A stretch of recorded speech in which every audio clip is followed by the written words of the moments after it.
All right, let's get right into it. Microsoft is in the middle of a huge, and I mean huge, push to completely reshape Windows as we know it.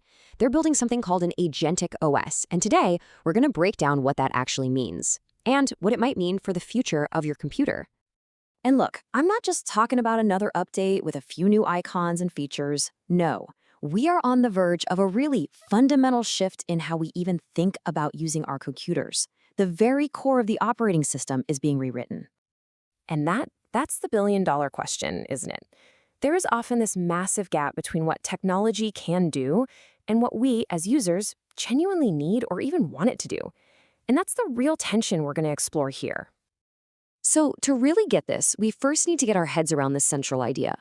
We're moving away from an AI that's just a passive little helper, a glorified search bar, into a world where it becomes an autonomous worker on your machine. This quote really just captures the whole ambition perfectly. We're moving past the point where you ask for information and then go do the task yourself. The goal here is for the AI to understand your intent, your high-level goal, and then execute the entire thing for you from start to finish. So that name, Agentic OS, it gives us a big clue. This all boils down to the concept of an AI agent, which is a massive leap forward from the chatbots that most of us are used to playing with. Yeah, think way beyond just asking ChatGPT a question. An AI agent is built to handle complicated, multi-step jobs. You could just say to it, book me a flight to London for next Tuesday, and it would have the autonomy to actually go browse airlines, compare the prices, and complete the booking, all on its own. That's the difference we're talking about. So how does it pull this off? Well, it uses this continuous four-step cycle. First, it takes your big goal and breaks it down into smaller, bite-sized steps.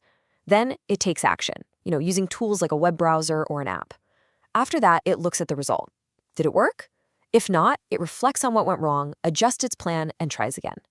It's this constant loop of doing, learning, and adjusting, over and over until your goal is complete. And this is the most crucial point. Today's operating systems are reactive. You click a button and a menu appears because it's been hard-coded to do exactly that. An Agentic OS, on the other hand, is proactive. It's not waiting for a specific click, it's waiting for you to just describe a goal. Let's make this feel a little more real. Okay, picture your downloads folder right now.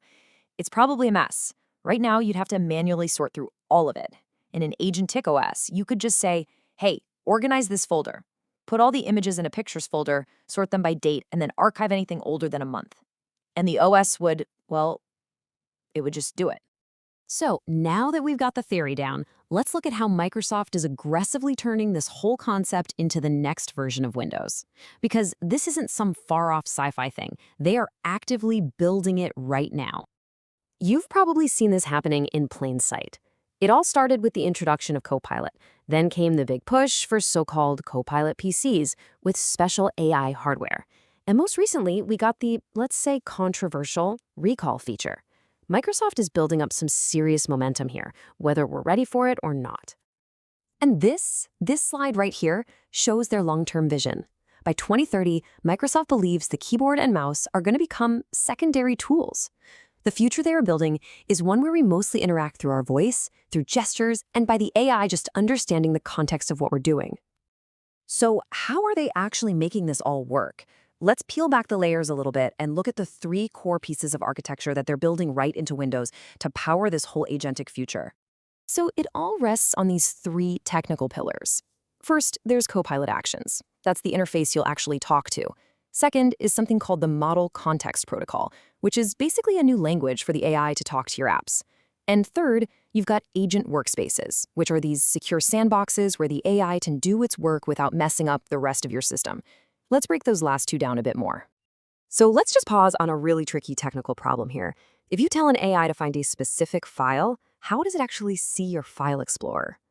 The old clunky way was for the AI to basically take a screenshot of your screen and then try to figure out what it's looking at, which is, as you can imagine, incredibly slow and really unreliable. The new solution is the Model Context Protocol, or MCP. Instead of having the AI try to interpret a messy screenshot, MCP allows apps to speak directly to the AI in a language it understands. Your file explorer can just hand over a clean, structured list of its contents. It makes the whole thing way faster, way more accurate, and much more reliable. Of course, I know what you're thinking. Giving an AI free rein on your computer sounds like a security nightmare waiting to happen. And that's where this comes in. An agent workspace is basically a secure sandbox. The AI agent operates inside this contained little bubble with its own account, and it can only touch the specific files and apps you give it permission for. So, we've seen the what and we've seen the how. But now we circle all the way back to the most important question of all. Is this proactive future actually better for the person sitting in front of the screen? The value here is really different depending on who you are. For a big business, an enterprise user, being able to automate complex workflows could be a massive game changer for efficiency. But for the average person at home, the value is a lot less obvious, while the risks of it being confusing or intrusive or just plain annoying are much, much higher. And let's be real, we've all experienced a version of this already. A proactive system is not always a helpful one. Just think about the constant pop-ups begging you to upgrade to Windows 11, or those Copilot notifications you can't seem to escape. A system that is constantly trying to help can very easily become a system that constantly interrupts.